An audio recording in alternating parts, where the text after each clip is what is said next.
Hello and welcome back to Boxing Social in association with Betfred. My name is Ayman. We're here in Stratford, London for the Hamzah Sheeraz Francisco Torres press conference. With me is the one and only, the headlining Hamzah Sheeraz. Hamzah, first of all, how's life treating you? Very well, alhamdulillah. Yourself? Yeah, not too bad at all. You've been training, you've been getting ready for this fight week. How's camp going? Yeah, it's been good, man. It's been good. Every camp's gone better. Whenever I come back from LA, I always get asked that question, obviously, as I would. But yeah, listen, fourth camp in and I'm feeling great and I'm raring to go.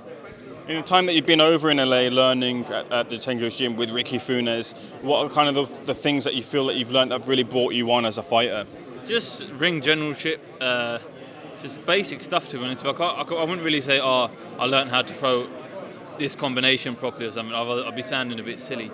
But it's just the things you're not even conscious of sometimes that you do in the ring without even realising. Like in my last fight against Smith, that left hook, I didn't realise I did it. It was just more of what I've been practising. But that's it. And obviously Joe Gooson's there, and I've been under the likes of Freddie Roach as well. And you just pick up little things off them, and you add it to your armoury, and you become a better fighter at the end of the day. Yeah, let's reflect back on Jed Smith, who you fought earlier in the year. Obviously, you got the stoppage win there. Knockout win there. Just reflect on that performance for me. Yeah, it was a good performance. It was a good performance. But listen, that's done now, isn't it? It's done now. I don't want to dwell on it too much. It is what it is. It's in the past. Keep moving forward now. Saturday night, I've got a tricky opponent in front of me. That's the real kind of time you had in the ring to really assess how you feel at middleweight moving up to the weight. So in terms of your assets as a fighter that you had before moving up to the weight, do you feel that everything's still there and better than it was before at the previous weight? Yeah, of course. It would be. It's like a race car having more fuel than it did have before. Do you know what I mean? So, yeah, man, instead of running on empty, I'm running on full now, even though petrol prices are a bit mad now, aren't they?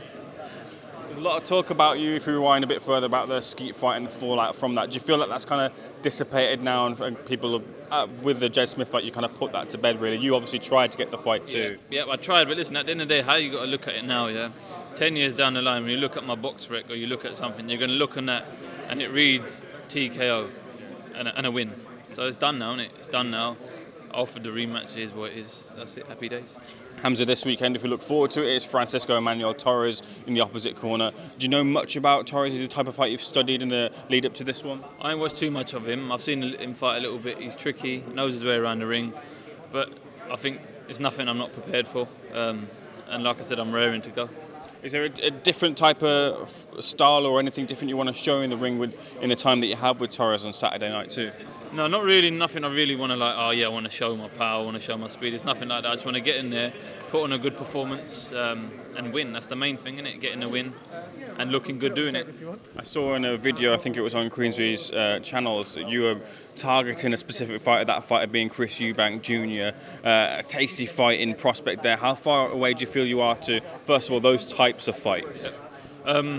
As a fighter, I believe not far at all, but obviously that's down to my management and my promoter. But I don't want to get ahead of myself. I've got a tough opponent Saturday night. Once I've dealt with him in good fashion, then we can go on to names and that then. Get a few thoughts from you. There are some rumours that it'll be Benn fighting Chris Eubank Jr. What are your thoughts on that one, Hamzah? It's a good fight, man. It makes sense, but it's a bit random, isn't it? It's a bit random, especially the way they've been bringing Benn, like the way they've been bringing him through the ranks, and they've been doing it good. I think to put him in with Eubank now would be a bit early, but I mean, financially, if it makes sense, do it. It's going to definitely generate a lot of money. So in Benn's eyes, it's a win-win. In terms of, as well, Usyk AJ2 is happening very, very soon. Your thoughts on that one? A lot of people are saying that about how Joshua has to approach it to get the win. Yeah. What are your feelings on the fight? I want Joshua to win because I like him and I'm a fan of him, but I think Usyk's going to do what he done, but he's going to do it better. He's going to do it better than before. But yeah, I want Joshua to win. Tyson Fury set his terms out for a fight with Anthony Joshua. Yeah. Free tickets, Wembley Stadium. You buying a ticket, you get one for free? Yeah, man. But you know, he knows how to play the crowd, doesn't he? He knows how to play the crowd.